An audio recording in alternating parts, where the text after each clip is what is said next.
le Zénith. Nous sommes encore très heureux que vous nous recevez chez vous ce matin dans le cadre de cette quotidienne qui va de 10h à 12h en thème de talk show. Et nous tentons tant bien que mal de revenir sur des sujets aussi cruciaux qui sont dans notre environnement immédiat et même d'ailleurs à l'étranger. Parlons bien sûr d'étranger ce matin, on le dira, l'Afrique semble être russe ce matin. Ils sont très nombreux, les Africains qui sur la toile ont fait ressentir, on va dire ressortir leur ressenti profond en ce qui concerne bien évidemment l'attaque perpétrée hier par la Russie en Ukraine. Ça fait débat. L'Occident se sent aujourd'hui, on va dire, dans une phase assez compliquée quand même. On a entendu le président américain dire qu'il va geler en même temps les avoirs financiers de la Russie sur le sol américain. Et aujourd'hui, la Russie d'ailleurs à travers le président Poutine qui a fait entendre sa voix tout en demandant ou en disant à tout État qu'il risquerait de s'imposer ou de s'interposer dans cette guerre, de faire très attention, madame, messieurs. Et quand on regarde la politique africaine, on dirait la politique occidentale sur le continent africain aujourd'hui, notamment en ce qui concerne la France, va-t-on dire que la présence russe en RCA aujourd'hui donne du poids de la bête à la Russie? La présence russe en même temps au Mali pourrait au moins donner à l'Afrique aujourd'hui de se dire on peut avoir des États forts qui combattent avec des États forts afin de mieux s'en sortir. Le regard porté en même temps sur l'implication de l'Occident, notamment la France en Libye, la France au Cameroun, la France au Sénégal et la France dans pas mal de pays africains aujourd'hui. Comment comprendre cette réalité? Au niveau du Cameroun, on va également le dire, c'est peut-être un chemin tout à fait plausible pour obtenir la paix dans la famille du football. L'Assemblée générale de 2009 et celle actuelle se sont retrouvées hier à Yaoundé pour repenser, pour reparler bien sûr les problèmes du football camerounais. Quand on s'est gangréné depuis au moins 10 ans par des tensions interminables, peut-on avoir le sentiment que les deux les entités pourront s'asseoir à une même table et ressortir d'ici avec un climat de paix autour du football camerounais? Samuel Eto'o-Fils est-il bien parti pour cette belle initiative? Madame Michon l'a très bien dit hier. Il a dit, il y a un frère avec qui j'ai commencé ce combat que je ne vois pas dans cette salle. J'irai le chercher. Ça fait justement très chaud au cœur. Bienvenue à vous, mesdames et messieurs, installez-vous confortablement. Charles Batchou, Bonbon Bengan, Isabelle Carole et Dominique Audrey, nous sommes à vos côtés ce matin. Bienvenue. Charles Amel, bonjour chers messieurs, bienvenue ce matin. Vous semblez être russe, vous aussi ce matin. Oui, monsieur Michel Ngachou, j'ai bien envie de dire, voilà ce qu'on appelle de l'agnac, avoir de l'agnac. Poutine a pris le temps qu'il fallait pour s'imposer. Je crois qu'aujourd'hui, il a la recherche d'une seule chose, redonner à la Russie le pouvoir et la valeur d'antan de l'ex-URSS, M. Michel Ngachou. Mais passons, il faut dire que ça bout depuis hier la visite de Ben Sikiner au gouverneur de la République, au gouverneur de la région du littoral. Ça bout, ça bavarde. La sortie de Ben Sikiner, il faut dire que les politiques ne l'acceptent pas. Que s'est-il réellement passé entre les Ben Sikiner et le gouverneur? Le gouverneur les a-t-il réellement convoqués ou sont-ils partis d'eux-mêmes en termes d'excès de zèle? Toujours est-il qu'aujourd'hui, pour tous, il semblerait que les Ben Sikiner soient la milice désormais utilisée pour poser des exactions. Dans tous les cas, bon vent aux Ben Sikiner. Et ils sont très nombreux depuis hier à nous appeler non seulement sur les antennes de Radio Equinox dans le cadre de l'émission Viton Saguière qui a été le sujet majeur dans le traitement. Ils étaient très nombreux à réagir, mais surtout à la fin de l'émission, on a pu au moins savoir quelques-uns de ces acteurs-là, même si aujourd'hui on attend encore la réaction de M. Pagal qui est ressorti dire qu'en fait ils allaient demander des permis de conduire de mototaximen simplement au gouverneur. Alors, on n'a pas compris. On n'a pas compris. On a entendu Pagal. Il y a le dit Willy Kenyé qui est vraiment, on va dire, dans un état assez compliqué. Ben, on espère que ce qu'on entend aujourd'hui n'est pas vrai parce que ces mototaximens, pour la plupart, sont des parents d'élèves et ont chacun au moins un enfant à la maison. Et la situation est grave, mais surtout le regard que l'on porte aujourd'hui sur notre gouverneur de la région du littoral. Va-t-il accepter qu'on le taxe comme étant le chef de la milice des mototaximans de la ville de Douala? Bonbon Bengan Kandji, bonjour à vous, bienvenue ce matin. Bonjour Monsieur Ngachou Numba, bonjour à vous chers téléspectateurs. Pacte Atlantique, Charte Atlantique, le droit des peuples à disposer d'eux-mêmes. En fait, c'est ce qui se passe aujourd'hui entre les grandes puissances qui hier étaient comprises entre la guerre froide et la France et les Occidentaux ouvraient la bouche parce qu'il fallait mater les Africains après avoir éliminé leurs leaders qui, eux, tenaient la dragée haute pour nous maintenir en comptoir coloniaux.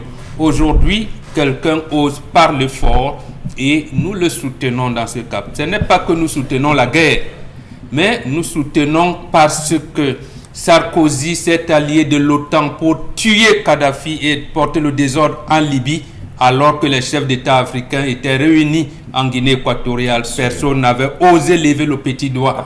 Aujourd'hui, on voudrait que les Africains soutiennent les Occidentaux face à l'invasion de l'Ukraine. Non, nous n'entrerons pas là. Nous n'entrerons pas là. Libérez-nous, si vous voulez, et laissez vos chats. Parce que ce qui se passe en fait, c'est le bis repetita de ce qui s'est passé en 1962 dans ce qu'on appelle la baie des cochons. Les Américains avaient interdit aux Russes de placer les missiles pour Cuba, pour contrôle de Cuba. Et ils ont trouvé un gentleman agreement. Pourquoi aujourd'hui la Russie leur dit « Ne venez pas m'envahir, ne placez pas vos missiles à côté de moi » alors que Gorbatchev avait acté cette position, on veut passer outre. Cher ami, ça ne se fait pas comme ça. Merci Vladimir Poutine. Alors, on va également le dire que le Donbass, depuis hier, est dans une situation assez compliquée. On parle même de la Crimée. On sait comment les raids aériens, justement, sont faits hier sur l'Ukraine. En même temps, comment comprendre la position de l'Ukraine aujourd'hui, qui semble être déterminée à se mettre aux côtés de l'OTAN. Vont-ils s'en sortir? Isabelle Carole, bonjour. Bonjour Michel Ngachou. Vous avez vu ce matin? Votre coiffure en dit long. Dans tous les cas, ce matin, je suis enseignante. Ah, vous êtes enseignante? Oui, ah, j'adore fièrement cette casquette. Et je vais dire beaucoup de courage à tous ces enseignants. Je vais également saluer toute la mobilisation qu'on observe depuis pratiquement hier sur les réseaux sociaux où pas mal de personnes font des messages de soutien à l'endroit de toutes ces personnes, ou du moins de ce corps de métier. Vraiment, on va saluer toutes ces personnes. On a vu, on ne va pas commencer à les citer parce qu'ils sont tellement nombreux. Du moins, ce qu'on retient, c'est que ces derniers donnent de leur voix pour que justement les revendications formulées aujourd'hui par ces enseignants puissent trouver un écho favorable. Les artistes sont entrés dans la danse. Hein. Oui, les artistes sont entrés dans la danse. Les influenceurs également sont entrés dans la danse. Les comédiens également, ou encore les humoristes sont également rentrés dans la danse. On a envie de dire aussi ce matin bonjour à Joseph Lé, lui qui a quand même tenu à prêter une oreille attentive par rapport au cas de cette... Mettez-moi de rire. Vraiment. J'ai dit bonjour. Mais je suis libre de dire bonjour. Michel, il a toujours dit bonjour. Elle dit bonjour, ministre de la fonction publique. Bonjour au ministre de la fonction publique. C'est son entrée. Il faut plutôt saluer les enseignants du privé qui disent ah. D'accord. Si chez vous c'est bien, bravo. Voilà. Merci beaucoup. Allez, les enseignants du privé. On ne salue pas Dominique Audrey n'a pas encore. On ne le salue pas, Chalamel. Bonjour Dominique, bonjour à vous. Bonjour Michel Ngachou, bonjour aux téléspectateurs. Depuis hier sur la toile, on a ressuscité des anciennes vidéos qui présentent par exemple le président Alassane Ouattara qui, je crois en 2016, parlait du salaire des enseignants du primaire et du secondaire. Les sommes sont faramineuses de ce côté. Et en 2018 au Sénégal, le président a annoncé que les indemnités de logement des enseignants étaient passées de 60 000 à 100 000 francs CFA. La question que je me pose ce matin, je ne sais pas si vous avez la réponse sur le plateau, est-ce que nos enseignants ont des indemnités de logement?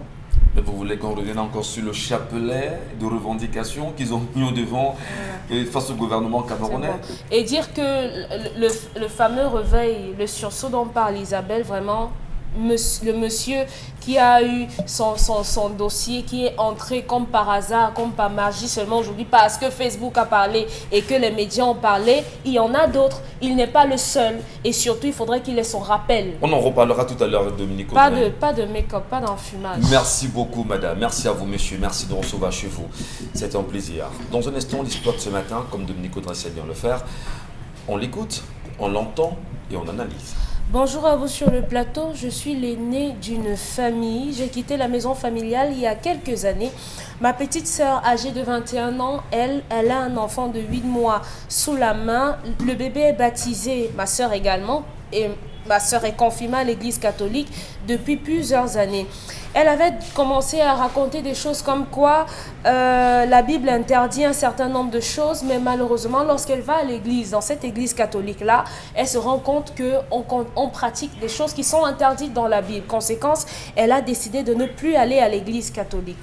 Notre tante, chez qui elle vit, lui a fait savoir que la prostitution religieuse n'est pas une bonne chose. Le fait d'aller d'église en église, de foi en foi, ce n'est pas une bonne chose et qu'il faudrait qu'elle se pose. De cette conversation, elle a dit donc à ma tante qu'elle préfère rester à la maison et lire la Bible. Pendant que j'étais à distance et que j'échangeais avec ma soeur, je me suis rendu compte qu'elle a commencé à s'habiller bizarrement. Elle ne portait plus de boucles d'oreilles, plus de pantalons, des longues robes, des longues jupes. Elle attachait exclusivement les foulards. J'ai trouvé cela étrange. Et lorsque je lui posais la question, elle ne me donnait jamais de réponse probante. À la question de savoir pourquoi elle n'a jamais percé les oreilles de l'enfant, elle me disait toujours non, je vais percer, je n'ai pas le temps, je vais faire ça avant hier, avant demain et tout. Donc cette année, j'ai décidé de fêter en famille. Et lorsque j'arrive avec mon papa, ma tante, malheureusement notre maman est décédée il y a quelques années, on a décidé de faire de notre sœur le successeur de notre mère.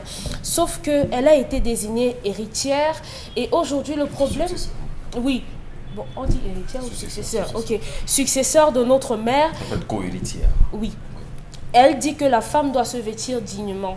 Elle ne doit pas porter des boucles d'oreilles. Elle n'a pas besoin de pantalon pour pouvoir exister. Un certain nombre de choses. Et lorsqu'on lui parle de rites au village, en famille, des rituels qu'il faudrait faire, elle dit que non, ce sont les choses du monde, ce sont les trucs de mondains. Elle ne voudrait pas se retrouver à ce genre de choses.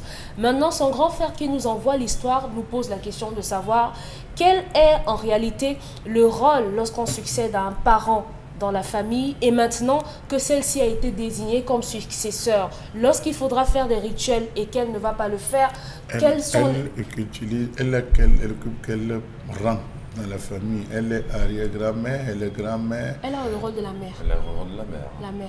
Bon, La maintenant, mère, je ne sais pas. la Puisqu'il mère- nous regarde, il peut nous non, dire. quand je dis elle succède biologiquement à sa mère, Oui.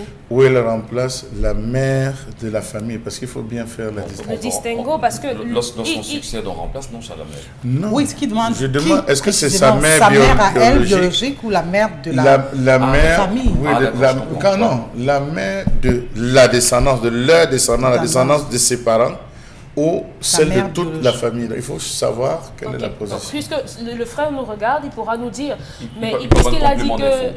que la sœur succède à notre maman décédée, on l'a placée comme... Ah d'accord, donc héritière. c'est la maman, elle Donc, succède à la maman biologique. Oui. Oui. Et on a parlé, il y a une de ses sœurs qui a été dotée, on lui a remis de l'argent et il ne sait pas si c'est malheureux ou bien c'est heureux. Elle a utilisé cet argent pour faire des cadeaux à son père. Donc, on lui a d'accord. donné l'argent, mais Alors, elle n'a pas voulu mais utiliser. fondamentalement, c'est qu'il y a un schisme entre l'Église qu'elle suit, Oui. les rites, les traditions et la en même tradition, temps. Oui. Et le poste qu'elle occupe. Oui, le rôle de la mère qu'elle doit jouer désormais. Oui, Et, dans la et tradition. elles semblent être déphasées, on va dire.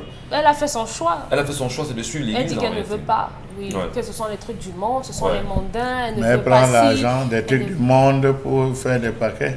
Oui, on lui a donné que, on a doté tel, voici ta part en tant que mère, et maintenant elle a utilisé cet argent pour Faire des cadeaux. comme se débarrasser. Elle dit qu'elle n'utilise pas ça, Elle en a pas besoin. cet argent. D'accord. Comment ça va donc se passer? Alors, donc, S'il y a un fondamentalement, rituel à faire. est-ce qu'on peut la ramener, premièrement? Il veut savoir. Est-ce qu'on peut la ramener justement Oui. sur les traces, je veux dire, des us et coutumes auxquelles elle est soumise génétiquement et historiquement? Est-ce qu'en même temps, l'Église n'a pas eu un impact sur sa vie et même sur la vie de la famille aujourd'hui? Et finalement, Qu'est-ce que ça implique d'être successeur dans voilà, la et famille en finalement, réalité? le Il faut rôle, la savoir. position qu'elle occupe au sein de la famille, va-t-elle porter véritablement cette casquette et assumer les charges qui sont les siennes? C'est important d'en parler, Charles Amel Badjou, Isabelle Carole également, Bobo Bengam. On essaie tous ensemble justement de mieux s'accorder là-dessus. Elle n'est pas seule parce qu'il y a des familles aujourd'hui qui sont brisées quand même, Charles Amel. Avec cette question-là, moi je commence par vous parce que vous êtes au fronton permanent de ces réalités. Des réponses?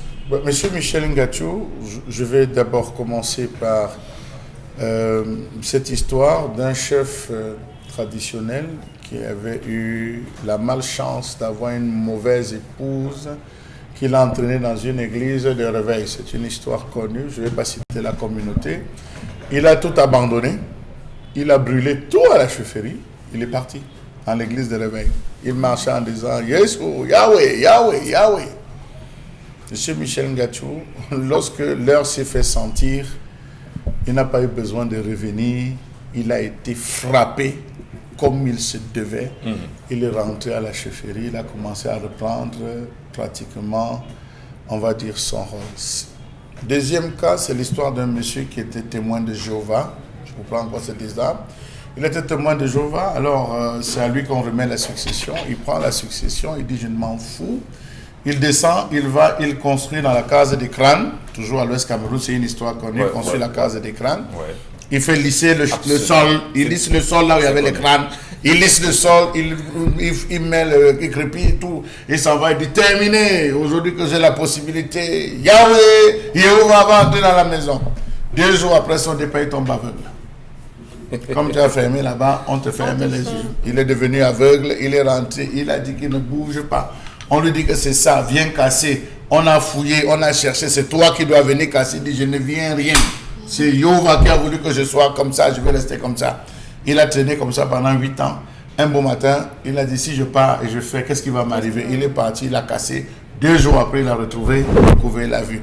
Donc c'est dit, partant de là que M. Michel Ngachou, ce que l'école ne vous apprend pas, la vie vous l'apprend. Laissez-la. Ne vous plaignez pas. Dites-lui même qu'elle continue bien dans l'église. Qu'elle aille dans l'église, monsieur, ne l'empêchez pas. Il n'y a rien, ce n'est pas l'argent, laissez-la aller dans l'église. Le jour va arriver, monsieur Michel Ngachou, et ça commence par des signes. Fuyez vos responsabilités. Derrière chaque grand pouvoir se cache une grande responsabilité. Elle a une responsabilité qu'elle refuse aujourd'hui d'assumer.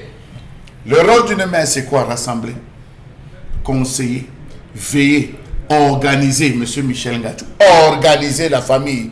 Aujourd'hui, qu'elle dit qu'elle allait à l'église, elle s'est détachée de la famille parce qu'elle a épousé une nouvelle famille qui est son église. Être des autres de vampires, être les autres de persécuteurs, être les autres de suppôts de Satan. Oui, ceux qui sont dans les églises, les pasteurs des églises ont transformé leurs ouailles en toute autre chose qu'en des individus vivant dans une société. On ne fait plaisir que parce que tu es frère de l'église. La preuve, il y a des entreprises, des églises qui ont créé des entreprises où ils s'entraident entre eux. Tu es un nouveau frère, on te recrute, tu peux travailler. Tu n'es pas frère, tant pis pour toi. Ton façon de dire, ici, il ne faut pas opposer la tradition à l'église. La tradition reste la tradition. On lui a donné une chaise. On ne désigne pas quelqu'un en route. Abega, c'est toi qui vas succéder à ton père. Non.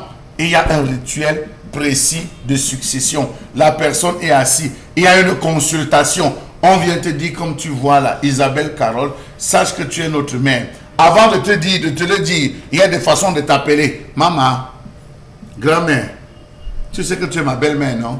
On emploie des petites expressions à la jeune fille pour la préparer déjà à savoir que demain, tu devras assumer un rôle.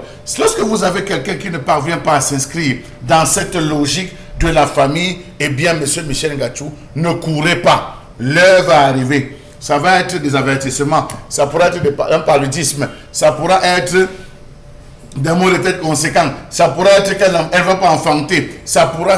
Il y a tellement de signes qui accompagnent cela où on lui dira, pendant longtemps, tu as abandonné la famille, reviens prendre la chaise qui est la tienne, reviens réorganiser la famille. Voilà ce que... Et cher Lamel, justement, on le sait, il y a toute une expérience qui est forte, celle d'ailleurs qui est la vôtre autour de cette question. Bon, Ben Gan également dans un instant. Mais d'abord, on va prendre le point de vue d'Isabelle Carole. C'est un cas qui présente les millions de cas qu'on a aujourd'hui sur le continent africain. Nos sœurs ont choisi justement de quitter nos traditions pour poursuivre l'Église. Forcément, c'est leur droit, on ne saurait les empêcher. Mais lorsqu'on est mère, on a des responsabilités. Lorsqu'on est africain, on a des traditions qui sont les nôtres, qu'importe vos origines. Comment comprenez-vous aujourd'hui qu'il y ait cette cassure sociale aujourd'hui où les gens ont choisi de quitter, on fuit les traditions pour poursuivre l'Église qui est importée? Isabelle Carole. D'aucuns ne seront pas d'accord avec vous quand vous parlerez de l'Église qui sont importées parce que vous diront-ils, ils trouvent leur repère justement dans cette église-là et ne voient pas pourquoi il faut pouvoir mélanger les deux ou alors suivre les deux lièvres à la fois et ferait peut-être mieux de se ranger d'un seul côté. Alors, moi je dirais simplement, peut-être, je ne sais pas de quelle obédience religieuse est cette dame, peut-être que dans son église à elle, on lui a dit, on ne mélange pas l'église et les traditions. On ne mélange pas la foi avec les traditions, successions, avec les us et coutumes. Ça ne marche pas. Ou tu es dans un camp ou tu es dans l'autre. Et si tu choisis de suivre les saintes écritures, alors abstiens-toi de poser un certain nombre d'actes. Donc je crois qu'à partir de ce moment, lorsqu'on est assez précis sur le choix qu'elle a fait, on ne peut plus avoir à s'exclamer par rapport à l'attitude, par rapport au comportement de cette dernière. Mais le fond, parce c'est qu'elle-même, elle explique. Le fond, c'est qu'elle est successeur d'une famille. Elle n'a pas en tant demandé que à maman. être successeur. Elle n'a pas demandé. Alors qu'est-ce qu'on fait? Elle a accepté. On a notre maman qui est là. Elle a Qui accepté. est impliquée Elle n'a dans pas les églises. demandé. Elle a Quand vous dites accepté. qu'elle a accepté, est-ce que c'est elle qui a dit ok d'accord? Ben, je crois que c'est quelque chose qui a été imposé entre guillemets. Non, on n'impose pas, on désigne. Mais Elle on a- vous désigne, est-ce que ça va votre consentement? Il y a une, Est-ce qu'il y a eu... Non, non. il y a une consultation. Est-ce que vous avez été consulté au préalable? Isabelle Carole, vraiment, des choses de tradition. Non, je veux écoutez, savoir. il Par y a- rapport à l'histoire, il y a est-ce qu'elle a une été consultée? Consultation, que vous le voulez ou non, on ne vous attrape pas. C'est pas la chefferie où on attrape. On vient te dire que sache que c'est toi qui es la mère. Tu porteras, est-ce que tu es prête à accompagner parce que voilà ce que la maman avait dit, voilà les signes. On avait dit que celle qui va naître, la troisième, après le décès de la maman, celle qui naîtra, il y a des histoires qu'on raconte, on vous le dit, on consulte, on ne désigne pas comme ça pour le Est-ce qu'on plaisir. consulte même d'abord? Si. Est-ce qu'on désigne, est-ce qu'on te consulte toi qui est supposé être successeur? C'est Oui, la c'est question ça. que je pose à Si, Dominique Audrey. si. Est-ce que l'histoire a parlé de ça? Si, Est-ce qu'on consulte? si, Wow. on vous consulte, on vous Donc dit. vous me consultez pour savoir Oui, si parce qu'il y a c'est des gens qui successeur. refusent. Il y a des gens qui refusent. Parce que On le vient le garçon- voir, on lui dit que bon, sache que le grand-père avait dit que c'était toi. Donc on va te présenter. Il y a des petits rituels qu'on fait avant de te présenter. Très bien. Vous pouvez dire que je ne veux pas donner à mon petit frère. Je ne veux pas donner à mon grand frère. Je sors de cette affaire. Vous pouvez le décider, monsieur Michel Mathieu. Mais On consulte. dans Pour ce le cas, cas dans ce cas, elle a d'espèce, validé. hein. Elle a validé. Elle a validé. désigné. Isabelle. C'est ce que je dis que pour le cas, elle n'a pas été consultée au Si, préalable. elle a été Bon, consultée. le débat n'est pas à ce niveau. Mais Allons-y. non, parce que je pose cette question C'est pourquoi? qu'elle est déjà la mère. Si elle a été consultée, ça veut dire que elle a été d'accord d'avoir désormais ce statut-là. Maintenant, si on l'a imposé ça, c'est autre chose. Ça change dans le raisonnement. Parce que si c'est elle qui, si elle a été consultée et qu'elle a accepté, automatiquement, ça veut dire qu'elle doit rompre avec ses vieilles habitudes et accepter désormais son nouveau statut et fonctionner tel quel. Mais c'est quelque chose qui a été imposé, alors on comprend qu'elle a du mal à se détacher des saintes écritures. Très bien. Ça, au moins, il faut le reconnaître. Donc, je crois que à partir de... Mon souci personnellement, c'est que tu es la mère. Il y a des rites à faire. Oui. Et tu as embrassé l'église, cet endroit. Alors, entre-temps, tu embrasses l'église. Qu'est-ce qu'on fait justement les descendants? On n'empêche pas les descendants d'arriver. Bah attends, on a besoin de toi pour les us et coutumes. Quand tu dis que bon, voilà, c'est les choses du monde, c'est les choses du monde, d'accord. Est-ce que tu es devenue la mère qui devrait aujourd'hui, qui choisit de tuer toute une descendance et des générations? Non, je pense pas qu'elle choisit de tuer toute une descendance. Je crois que ce qui anime la dame, c'est par rapport à ce qui se dit dans cette église dans laquelle elle se trouve.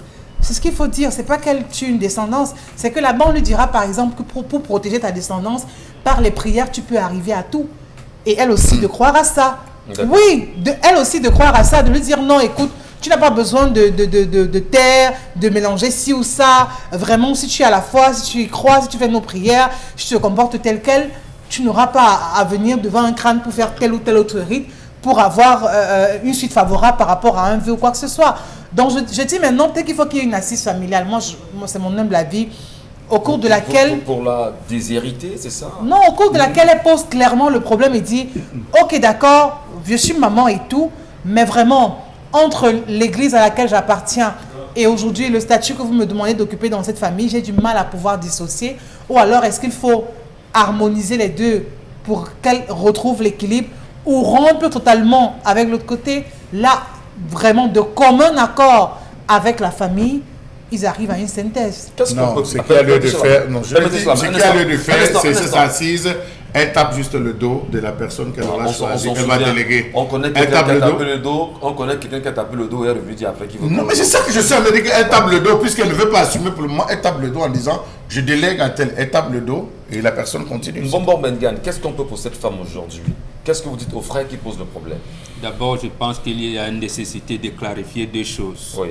Lorsque vous êtes dans l'église, c'est une tradition. Ça s'appelle la tradition judéo-chrétienne. Et l'Europe est fondée sur cela. Lorsque vous êtes dans la tradition africaine, vous êtes dans une tradition. Les Chinois sont dans le confucianisme. Ça, c'est une tradition. On fait comme si c'est l'Afrique qui a la tradition donc un peu barbare et les autres ont une civilisation et supérieure. Non, c'est pas comme ça. L'Europe est judéo-chrétienne, c'est leur tradition. La France est définie d'ailleurs comme fille aînée de l'Église catholique. C'est une tradition. Parfait. Donc quand vous avez ces deux traditions, la deuxième chose à clarifier, c'est quoi? C'est que seuls les Africains ont accepté les autres traditions. L'Europe n'accepte aucune autre tradition. La Chine, confucianisme, n'accepte aucune autre tradition. Les Asiatiques n'acceptent aucune autre tradition. C'est ça d'ailleurs, vous allez parler de la Russie tout à l'heure, la guerre c'est avec l'OTAN, c'est cela. C'est la guerre des traditions. Donc on fait comme si c'est l'Afrique vraiment barbare, la tradition. C'est cela, il faut d'abord qu'on clarifie. Deuxième chose, Charles l'a dit, on n'impose pas la succession. Il y a les choix qui s'opèrent. Moi par exemple, c'est un choix. Mais dès lors que je n'ai pas dit non par rapport à un certain équilibre, je l'assume. Vous permettez de sourire un peu? Oui, tout à fait. Parce que vous nous avez raconté l'histoire pas une fois, pas deux fois. Non, je vous dis, c'est comme ça que ça se fait. Je connais. On vous a choisi. Tout à fait. Au départ, vous n'étiez même pas d'accord. Non, j'étais même pas encore né. Ah, d'accord. Non, c'est comme si on m'avait commandé. On dit, ce sera le premier d'eux. Ce sera mon premier petit-fils. D'accord. Il assumera. Quand je viens, on me dit, sache que. Le frère dit qu'on l'a désigné à 12 ans. Moi-même, c'est ça Maintenant, je vous dis donc que la tradition africaine est flexible. Ce n'est pas. Non, mais maintenant. Il faut préciser. Enlever l'expression désigner. Voilà. On ne désigne pas. Donc, c'est là le problème. Non. Moi, mon grand-père, moi, j'avais 9 ans. Bon, maintenant, la parole. Ouais. Donc, voilà. Donc, c'est flexible. Le problème, justement, c'est que ce qui a tordu le raisonnement aujourd'hui, parce qu'en embrassant les autres civilisations, on les a prises comme les civilisations supérieures qui venaient dompter. Le fait de dire pour quelqu'un qui est là... Est-ce que les Africains vous entendent quand vous le dites? Parce que c'est important peut-être de revenir. Pour recadrer, il y a des civilisations venues d'ailleurs, européennes, asiatiques, je ne sais pas trop, occidentales et asiatiques, disons-le ainsi, et la civilisation africaine occidentale entrant en Afrique a été validée et laisse maintenant croire aux Africains que leur civilisation, celle importée, est supérieure à la leur et c'est un danger. Bon, la civilisation, ça veut dire qu'ils ne connaissent même pas l'histoire. La civilisation venue d'ailleurs a été imposée parce que par les guerres et a plus tolérée. C'est ça qui se pose. Là le problème. Bon, pour le cas précis, il ne fallait pas qu'elle laisse passer le temps. Elle laisse passer. Vous dites, à ce moment, vous tenez la main ou vous tapez le dos, vous dites, je n'ai pas parce que je ne peux pas. Voici tel que je mets à la place. Le problème qui se passe généralement et qui apporte les désagréments, c'est que, avisez donc, laissez rester avec vos choses là-bas. Je ne suis pas dedans, ne m'appelez pas. Justement, c'est mauvais. Jésus lui-même, si vous regardez son histoire, c'est comment? C'est une histoire linéaire. Un enfant adultéré, on peut le dire. Et lui-même, quand le jour on le tue, il a 2 brigands. Le sauveur du monde, il a sauvé les 2 brigands. Donc, il ne sait pas, il y a donc beaucoup de choses. On n'est pas là pour donner des trucs, mais c'est pour vous dire ceci. Non, justement. Ils ne seront pas contents, on n'est pas là pour les caresser. Je termine par cette citation parce que c'est ça. Vous dites, est-ce que les Africains vous comprennent? Felmin Sarr, un agrégé d'économie, il est né, c'est votre génération, un de mes fils, il est né en 72. Il a écrit un livre, Afrotopia, aux éditions Philippe Ray, en 2016. Ouais. Paris à Paris. Page 152, il dit ceci, je cite. L'Afrique n'a besoin de personne. N'a besoin de personne, n'a besoin de se rattraper. Elle ne doit plus courir sur les sentiers qu'on lui indique, mais doit marcher prestement sur le chemin qu'elle se sera choisi. Son statut de fille aînée de l'humanité requiert d'elle de s'extraire de la concurrence, de la compétition, de cet âge infantile où les nations se toisent pour savoir qui a le plus accumulé de richesses, de gadgets technologiques, des sensations fortes, des capacités de jouissance, des biens et des plaisirs de ce monde. Et peu importe si cette course effrénée et irresponsable met en danger les conditions sociales et naturelles de la vie humaine. Point de citation. Donc, l'Afrique a besoin d'être elle-même. Parce que quand on regarde de choses, nous n'avons pas besoin d'être à la course de tel, de tel. Donc, nous avons une culture, l'Occident a une culture, les Chinois ont une culture, les Asiatiques ont une culture. Donc, il n'y en a pas. Il y a cette fille qui est dans cette logique aujourd'hui, que nous avons une culture africaine, Voilà. dont nous avons le devoir d'assumer et de pérenniser. Absolument. Voilà. Donc, c'est cela. Très bien. Maintenant, vous ne voulez pas. C'est nous qui avons accueilli les missionnaires. Donc, de la même manière, parce que l'Africain n'est pas belliqueux, son cerveau est large. Il sait que si ceci existe, cela peut aussi exister. Parce que eux, ils vivent sur des cartes. Il y a les fidèles et les infidèles. Les bons et les mauvais. Les bien et les méchants. D'accord. Donc, voilà, les circoncis, les incirconcis. L'Africain n'est pas comme ça. L'Africain pense qu'il ne combat pas le diable. Mais la vie évolue en dualité. Le yin et le yang, donc le bien et le mal. Voilà comment l'Africain évolue. Ce n'est pas à exclure. L'Africain n'a pas une politique d'exclusion. On vit de ce sujet parce que c'est très important, Chalamel. Dominique Audra a été flexible, que donner mon temps de parole Oui, à Chalamel. allez-y, parce qu'il y a des sujets sur lesquels Michel il n'y a pas la Ngatou, maîtrise. ce n'est pas la femme qui rentre dans la case des crânes, c'est le chef de famille. Ouais. Il faut faire des précisions. Elle est le successeur de sa maman. Elle remplace sa mère. Lorsqu'il y aura des débats entre les frères, elle viendra donner son mot en tant que sœur. C'est important, il faut que les gens sachent. Ne vous limitez pas à dire que oh, les affaires des grands, oh. Non. Lorsqu'on va entrer dans la concession maternelle où elle a droit, c'est elle qui va parler dans la concession pour ce qui concerne les femmes. C'est elle qui va dire ce qui devra être fait pour ce qui concerne les filles et les femmes qui entreront dans cette famille, monsieur Michel Ngatou. Il faut que les gens apprennent à comprendre la tradition. Le chef de famille, c'est lui qui vous entraîne dans la case. C'est lui qui demande l'autorisation. C'est lui qui entre et vous dit, ok, comme tu as tel problème et tout, qui vient de tel centre, tu as été envoyé par tel, viens par ici, tu vas faire comme ça. Vous finissez, c'est lui qui referme, il repart avec la clé. C'est lui qui détient la clé pour la personne qui est chef de famille. Mais en tant que maman... C'est le gardien. C'est le gardien. En tant que maman, votre rôle est de veiller. Faire le ngambi. Par exemple, le fils de Mbombo veut épouser la fille. Ouais, maman, comme tu vois, j'ai trouvé quelqu'un. C'est le rôle de la mère. Même si elle ne parle pas d'appeler en disant qu'il y a tel qui est en train de venir, il vient de telle famille. Est-ce que les familles là sont bonnes? Pardon, regardez, vous venez me dire, on vient dire à la mère que comme tu vois, le gars c'est comme ça, la mère appelle. Est-ce que tu es sûr que... C'est le rôle de la mère. C'est tout.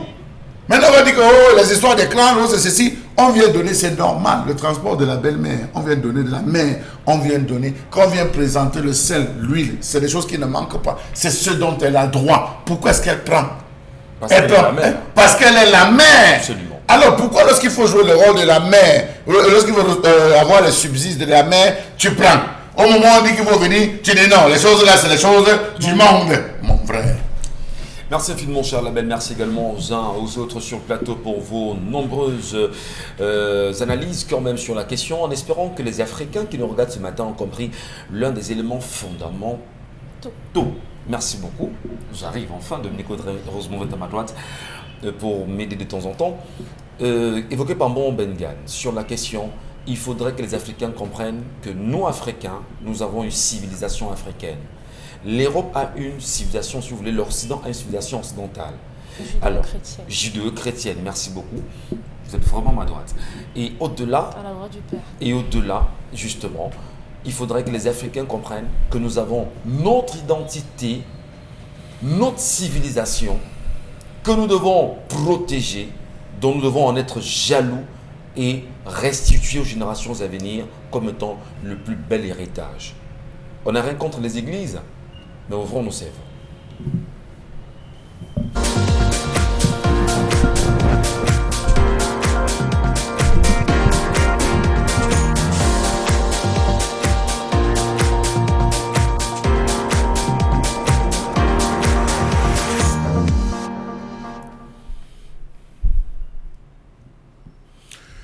Je m'interroge ce jour sur la question de l'extrême cherté des intrants agricoles au Cameroun. Les intrants agricoles coûtent excessivement cher. De nombreux agriculteurs se retrouvent à penser à autre chose qu'à l'agriculture, pendant que le secteur avicole, lui, se voit désormais nettoyé littéralement.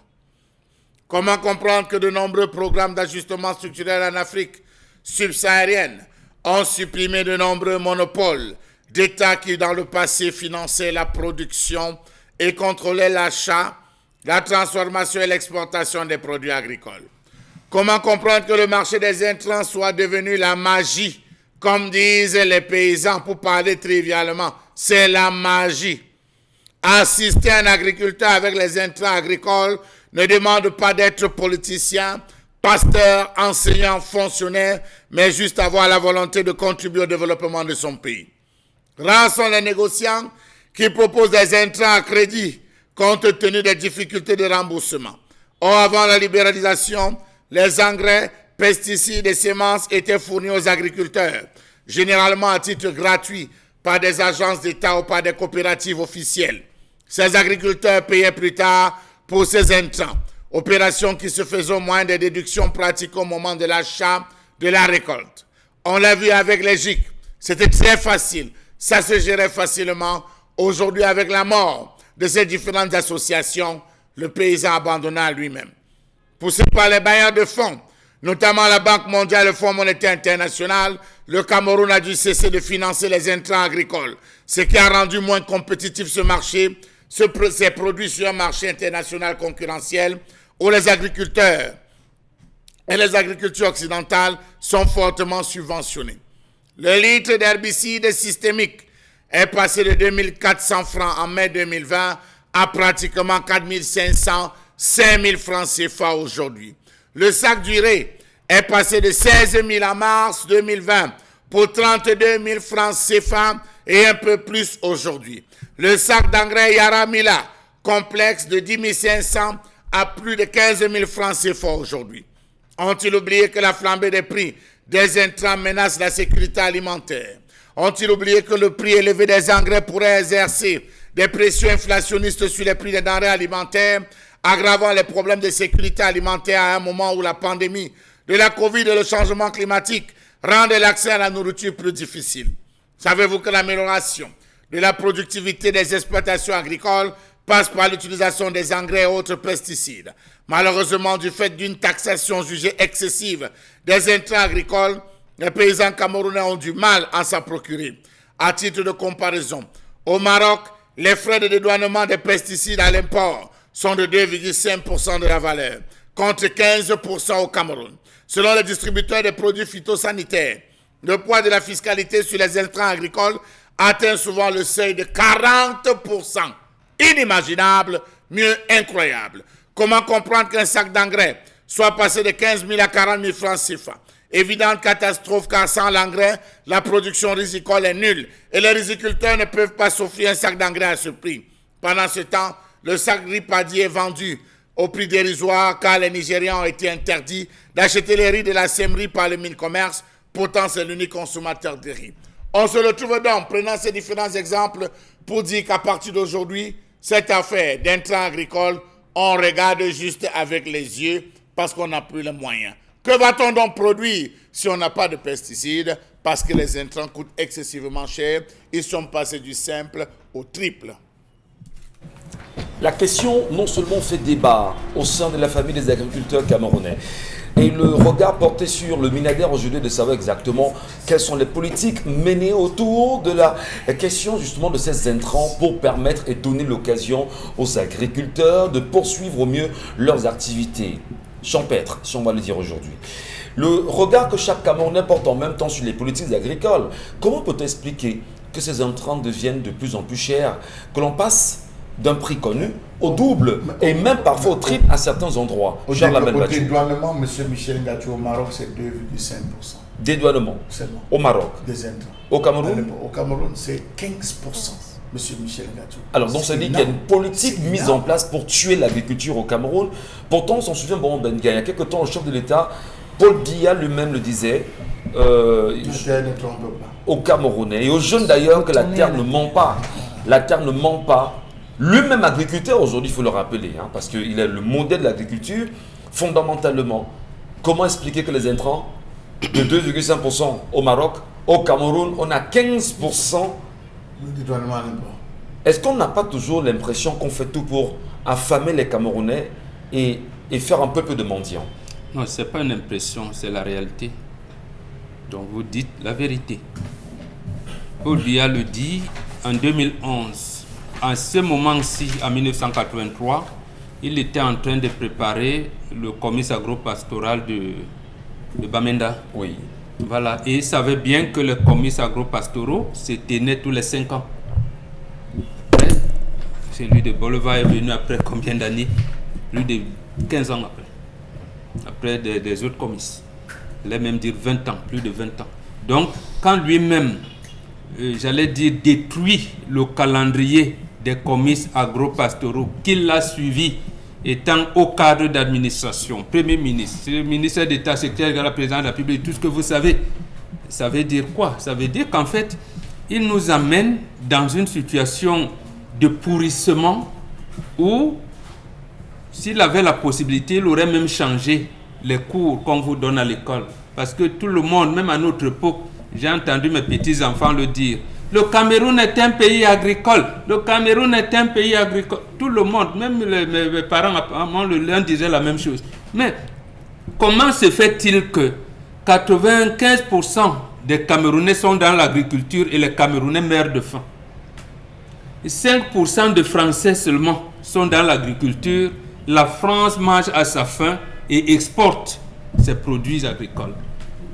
Parce que là-bas, fin février, début mars, même c'est Covid qui a perturbé un peu, il y a des salons d'agriculture. C'est une tradition. Or, nous aussi, on avait une tradition ici. Et il est venu détruire cela pour vous mettre dans les politiques des réseaux. On a détruit, j'allais dire, le secteur financier qui accompagnait l'agriculture. Vous ne l'avez pas connu, ce n'est pas de votre faute. Assurance mutuelle agricole du Cameroun, AMACAM, vous ne l'avez pas connu.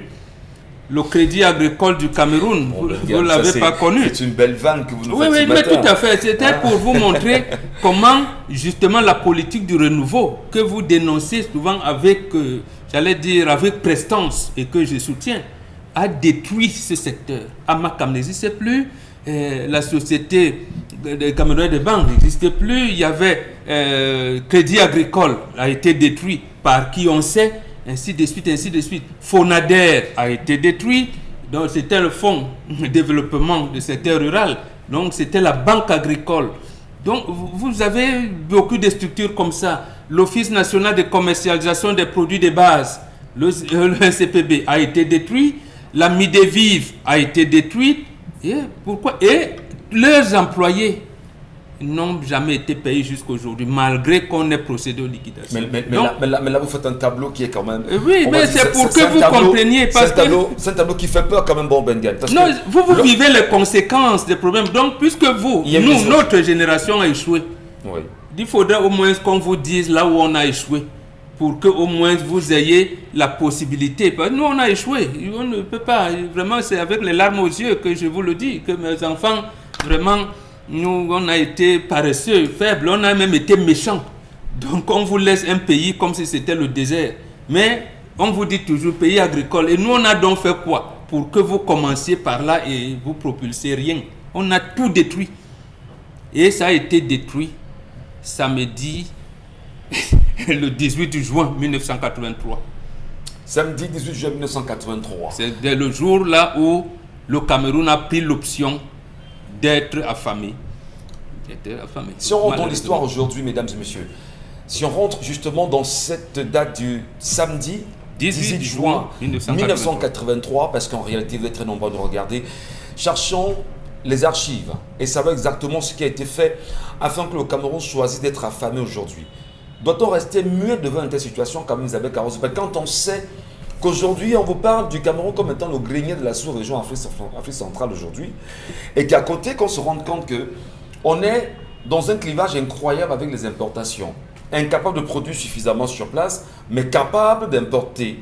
Le rôle, les enjeux sont économiques, certes, mais on a le sentiment justement qu'on veut rendre le Camerounais dépendant de la nourriture venant de l'étranger, notamment le riz thaïlandais, les pâtes alimentaires, le blé, comme c'est le cas d'ailleurs depuis un petit moment, et j'en passe, chère dame.